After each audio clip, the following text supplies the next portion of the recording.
Greetings one and all to another Galaxy of Heroes video. Today I'm going to be talking about some essential relics you're going to want for your roster. Now my roster here, I have it pretty much fleshed out except new characters, but when you're starting the game new, you need to be very selective who you actually relic up, and it can be confusing and you're not sure who you want to relic up first. So I'm going to try to tell you 10 characters that you should prioritize first to relic. In my opinion, could be wrong, and I'd love to hear opinions on that, but let's get into it. But before we do, I just want to add a side note. There's plenty of characters that are required at Relics for an unlock, like Piet for the Executor, and he is a great capital ship pilot.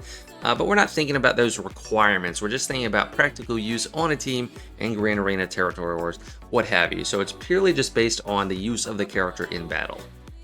Our first target, and this doesn't have to be your first relic overall, but he is a great candidate for your first relic, is Darth Vader, and there's plenty of reasons for that. One, he's just a great character, and he works very well in the early game. He has one of the best Zetas for beginner players in Merciless Massacre, gives the crazy ability to take like 8 turns in a row, maybe not 8, probably like 6 or 7 turns in a row, especially under Palpatine lead.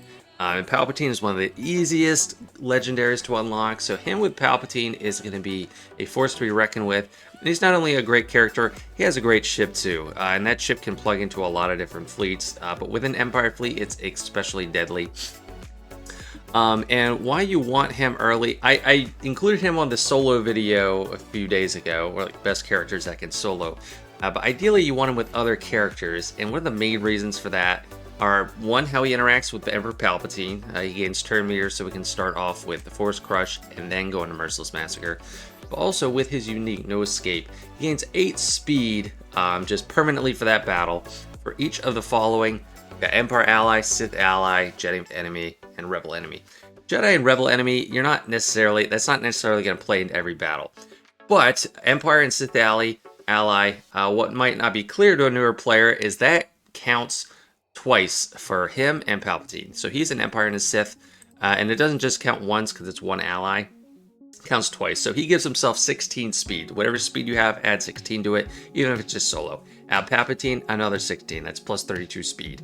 And he counts because whenever a kit calls out just an ally, it includes the user itself. If it says other ally, it doesn't include the user. It just means everyone else. So you take him with Palpatine and then maybe 3 other Empire or Sith characters. You're looking at like 56 extra speed on him, which is great, and he does tons of damage for you. So even if the rest of the team is not at Relics, he's going to get out first really fast and take tons of turns.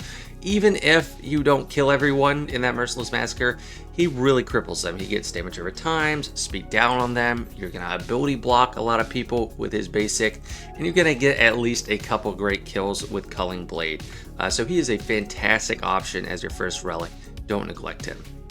And in no particular ranking order, I'm going to talk about General Kenobi next. Whereas Darth Vader is a great offensive tool, General Kenobi is a great defensive tool. He's a quintessential tank. He can work with pretty much any team, but he loves to be with Padme or Jedi the most.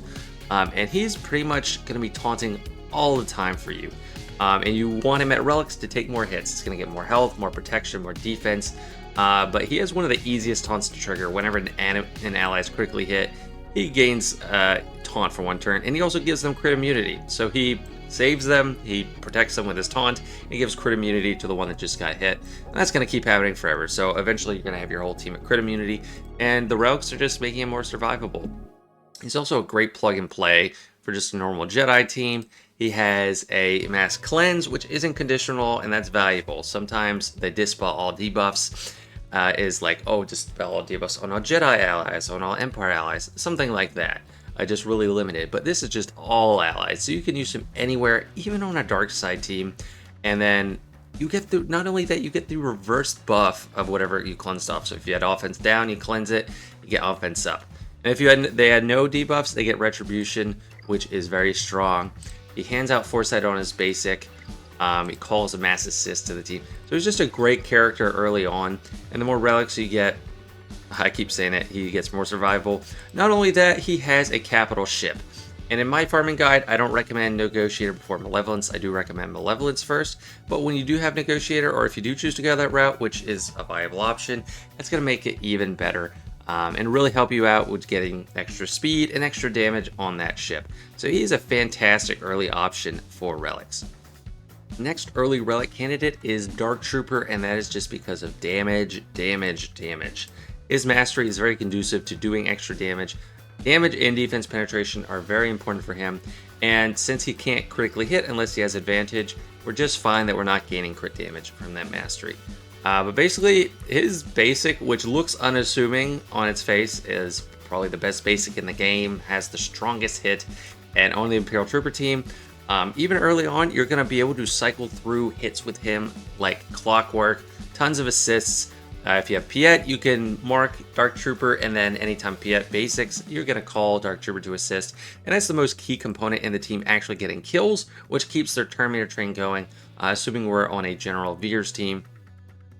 He doesn't get much survivability from relics because of the way his kit works. He has stacks, and he gains max health and max protection. Really, you want to prevent him from getting hit at all, because if he loses that 25% of his health and protection, he's going to lose a stack of Dark Trooper. His basic's going to do less hits, and it's just not going to be good for anyone.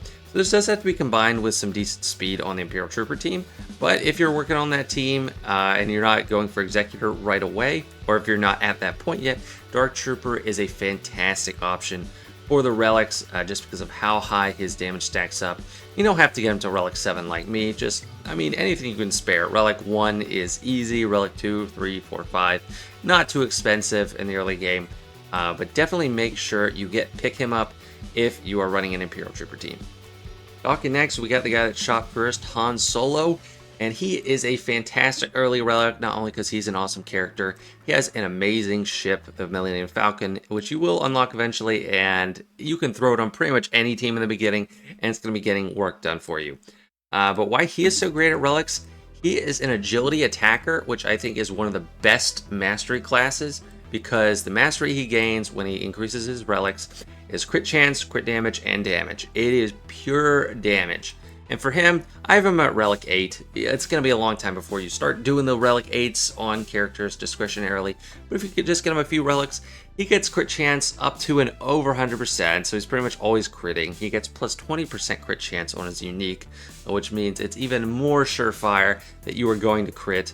His damage is very high, and then just extra crit damage is massive, because that multiplier applies to the damage pool you already have. He just goes off for so much. And on a CLS team, I do like him as the first relic, and in my farming guide, I have him recommended very early because him, along with GK, which I forgot to mention, they are farmable so fast now with the raid tokens. You can just blitz these two guys really quickly, really early, and in the past, it took you a long time. It was gated by time. You had to just run through a certain amount of pit raids or tank raids, and now it's just opened up the floodgates. So he is fantastic, even if you don't have the CLS team unlocked. If it's just him, because even without a Zeta, he's going to shoot first each encounter and stun the enemy. And then as long as he has enough speed, you're going to go again, use the special, get tons of turn meter, because if you have high relics and you have a high crit chance, he gets 100% turn meter from this ability, and then just goes with his quick draw again, which if you have the Zeta, it's going to attack twice. So just fantastic, lots of burst damage early on, lots of utility, control, just such a fantastic character, very accessible early on, so can't recommend him enough. Moving on, we have the Grand Master of the Jedi, Grandmaster Yoda. He was the very first legendary in the game, and he's had some rework since then, but he is a damage machine, even though he wouldn't look like it when you check him out. But he has some great stats on his relic, on his mastery. Mainly just damage, crit avoidance, and accuracy. So I take it back. He has one good stat. He has damage. So even though he's a support character, he is gaining damage, and since he deals special damage, he has an incredibly high damage pool to begin with, 12,000 right now after my mods, which is just incredible. He does have a low crit chance though, and that's not fixed by relics. So just keep an eye out for that. Try to give him some extra crit chance. But it's basically, he's the damage machine on any Jedi team, especially early game. Whether you have Jedi Knight Revan unlocked already or Bastila, he's still the first relic you want on that team. And there's one more I'm going to recommend, which I'll talk about in a second. But it's just because he cycles through turns so much. He gets a bonus turn on this ability. On his basic, if you're attacking someone with 50% or more health, he gains 40% turn meter and foresight. And Jedi call a lot of assists, so his damage, it's not just on his turn, it's going to be constantly throughout the battle, and that's how you get kills with a Jedi team. And he gets offense up, which is going to multiply his damage even more. And early on, there's not tons of attackers for Jedi that are getting a lot of work done. You got Jedi Knight Anakin, which very early you want to switch to a Qui-Gon Jinn team or a Padme team. So Yoda has to carry the load there. You never want to use him as leader, so don't worry about that. And what's kind of unique about him, I think he's like the best character that has no unique ability. It's very rare. He has tons of he has 3 specials in the leadership, which doesn't really get used. He is flimsy, and the relics do help mitigate to some extent, but he's still going to be kind of a glass cannon, so you want to rely on getting that foresight out. But in the end, he's still going to be great for your Jedi team. And like Darth Vader, I think Bossk has a great argument for first relic overall, depending on how quickly you get to ships, because he has the best standalone ship in the game, in my opinion, the Houndstooth, because it is a tank that just never goes down. And the more relics you have on Bossk, the stronger that ship is, and it's going to be really hard to get through for players in the early game. But why you want him at higher relics is because he is the leader of the team, but he's also the taunting tank of the team. You can get him pretty fast, get out there, throw up a taunt, and then protect the rest of the bounty hunter team. In early game, you can get away with just him at relics because if you have Grief Karga and the Mandalorian, it's easy to cycle through and get your contract off with Bossk because you only need to hit the weakest enemy 10 times. It's on his leadership. You only need to hit the weakest enemy 10 times, you get to contract, and then the Mandalorian is going to annihilate an enemy. So he doesn't have to have tons of damage. You don't have to have tons of damage anywhere on the team. Just need to kind of survive and hold with Bossk, especially if you're facing a single fire damage team or single target damage team. They're going to have to go through Bossk. He also, and this is if you have the Zeta, he has a more permanent taunt. He taunts for 3 turns, and on his unique, whenever he loses taunt, if the weakest enemy has protection, he gains taunt back. So as long as the weakest enemy does have protection, and that happens a lot of the time, he's going to keep that taunt going persistently. His mastery also gives him protection and armor, which is crucial for a tank. You can load him up with protection mods. It's an easy 2 mod zone for protection because you only really need the good primary, and then good secondaries are just a nice add-on. His leadership gives tons of extra defense, protection. So he's just a fantastic character to have at relics. If you're early game and you have him at relics and you're facing a team without them, he's going to stand up for the entire match, and you're going to be able to pick them apart one by one with the Mandalorian. So Bossk is a fantastic choice. Next up, we got a Grand Arena solo machine, and that is Savage Opress. And even I need to give him more relics because Relic 6 is too little for him. At my stage of the game, I need to bump that up to Relic 7 soon. But unlike all the other characters we've talked about, he is a Grand Arena only character. If you don't have his Omicron, even if you do, he is useless in every other game mode. And in Grand Arena, he is useless in this game mode if you don't have this Omicron. This Omicron, I talked about it in my solo Masters video. But gives so much to him, tons of extra defense, health, offense, speed. He stacks his offense up to 160%. And he's acting as a tank, he's protecting the team. So if you have a Sith team, whether it be just throw him on a Palpatine team, because that's what you have, or if you throw him with Traya, he's going to keep the team alive with his resilient defense type taunt.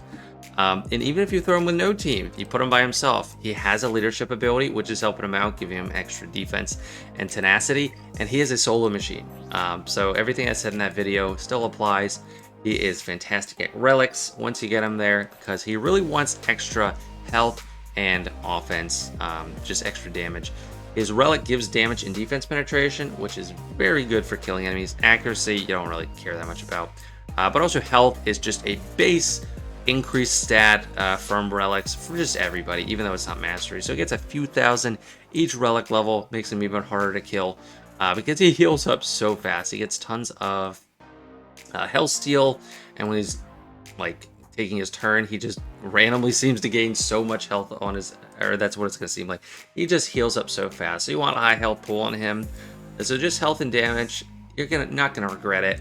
And if you get an enemy below half health, if they're in the yellow, you can just finish them off with this ability for 100,000 damage, basically. So don't neglect Relics on Survivor Press. Once you get that Omicron, the more, the better.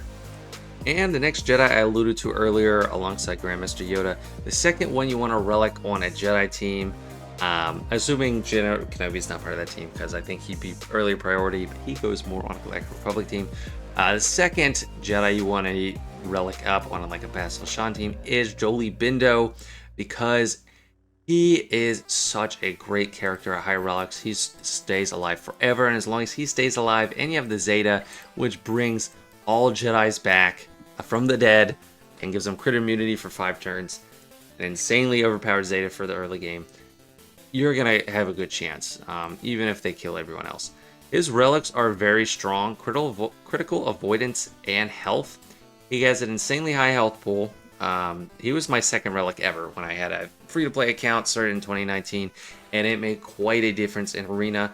Under Bastila Shan, if you still have her leadership, he's getting protection up, which is based on health, so he stays alive forever. And then he has all that critical avoidance, only 13.5% for me at 7 stars, not too much. But he also gains, it's on one of his uniques, he has critical avoidance equal to half of his tenacity, and this ability alone just gives 100% tenacity. So right away, that's an extra 50% critical avoidance. And on mine, I have another 100%, so he has over 100% critical avoidance. It's going to take some Han Solo level crit chance to crit this guy, and he just keeps going on and on forever. So this is one of the defensive one. It's offensive defensive. It's like a relic to keep him alive. He's not doing tons of damage, but you just want him alive. He's your failsafe to bring the whole team back from the dead. So don't neglect putting some relics on this guy. The next character we have that's an early relic priority is Wampa, and you can get Wampa way faster now with raid currency and guild event currency. He's going to be a quicker unlock for a lot of players. And he's a great early relic because he's a whole team into himself. As long as you get the Grand Arena Omicron, which is one of the first Omicrons you should apply. If you do have him unlocked, he gets tons of extra stats. His tenacity stacks through the roof. He already starts with plus 100%. He gains 75% defense, health, protection, offense. Everything to stay alive and deal damage and not get debuffed. So pretty much everything you need. And it's as long, he has to be alone though. So that all doesn't activate if he has other active allies. You want to be careful there. And he also, you can get some use out of him in other game modes like Territory War. You just throw him in there because he has an AoE daze on this ability and keep himself alive with extra protection up. His basic, especially if you're targeting rebels, it's going to do a lot of damage, up plus 100% offense. So he's not useless outside of Grand Arena, but in Grand Arena he just takes it up to the next level. The longer he stays alive, the more you can use this turn, give himself 40% extra offense and crit chance, so you're pretty much never going to fail critting unless they have crit immunity on them. So he just has so much offense and survivability to him. There's tons of teams you can take out with him. A General Grievous team. I just took out Darth Revan with him. And Kyber won Grand Arena 3v3. It's because I didn't have Malik. But he is just a force to be reckoned with. So don't neglect his relics. One of the earliest possible priorities, as long as you do have the Omicron. And then the last early relic I'm going to recommend is Jedi Knight Anakin. Mainly because of what he can do in Grand Arena. But he also has a great ship that works well, even outside of a Galactic Republic fleet. So kind of like Millennium Falcon, it has great all-around usage, very plug-and-play, does tons of damage, has a base that can't be resisted, or it can't be evaded, so it does a lot. And also, mainly in Grand Arena, he can, in some niche situations, solo, but that's not what we're talking about today. He does so much damage on a Qui-Gon Jinn team, and also on a Padme team, he's going to be really good too. But on Qui-Gon Jinn specifically, you could just take him and Qui-Gon Jinn. Qui-Gon Jinn doesn't have to be strong at all. Just a little bit of gear and some decent health and offense. But Qui-Gon Jinn's Omicron seems to be built around Jedi Anakin because he can't die until Qui-Gon dies, and once Qui-Gon dies, it pumps up Anakin full of extra offense. And according to this ability, another ally falls below 50% health or is defeated, so that we're assuming Qui-Gon gets defeated. He takes a bonus turn, and if all allies were Galactic Republic, he does plus 100% damage. So he gets juiced up from Qui-Gon Jinn with all the extra offense. he has tons of offense of his own and defense penetration. And then he just nukes the enemy team. You want to save the AoE for when that happens, but he hits everybody. He can't be avoided. He's just like, it's just I don't know, a nuclear bomb on a timer in the early game, especially if you have him at relics. And the more relics you have, the better the ship is, and he just stacks his offense so high. He has really high base crit chance, even without that being one of his mastery stats. And then his arm penetration is pretty high at the base too, so he just does so much damage. You can run him with Padme too. That's a great option if you don't have the Qui-Gon Jinn Omicron yet, because Omicrons are not easy to come by, and he does fantastic. And he works really well with Padme. She takes a bonus turn after his bonus turn if she's an ally, so that's just built into his kit. So multiple ways to use him, and you could just use him with a Jedi team with Giant Revan or Bastila. If you just want to make one really strong team there. Tons of use for him. Really good value, even early on. That's it for today. These are the characters I think of as great uses for early relics, not just because of how strong they are, but they're easily accessible early on. So that's why I didn't talk about characters like General Skywalker or Malak. They're just a little bit harder to get to. Galactic Legends, of course. But you're going to have tons of relics if you have a Galactic Legend, honestly. But characters like Jedi Knight Revan, they're great, but they have a lot of control and don't need tons of relics. Same with Padme. She could use extra relics, but you want it more on GK or Jedi Knight Anakin. There's just tons of examples like that. CLS was one I considered, so let's call him an honorable mention. He does a lot of extra damage, and he's really important to the team. He shares his stats through 3PO and Chewie, so he's a great option as well. So these aren't the only relics you're going to want, but I think you can't go wrong with these as early choices.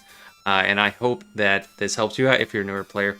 If you're an experienced player, let me know what you think I should have had on this list and what I should have bumped for it. So anyway, thanks for watching, guys. Don't forget to like and sub. I'll see y'all later.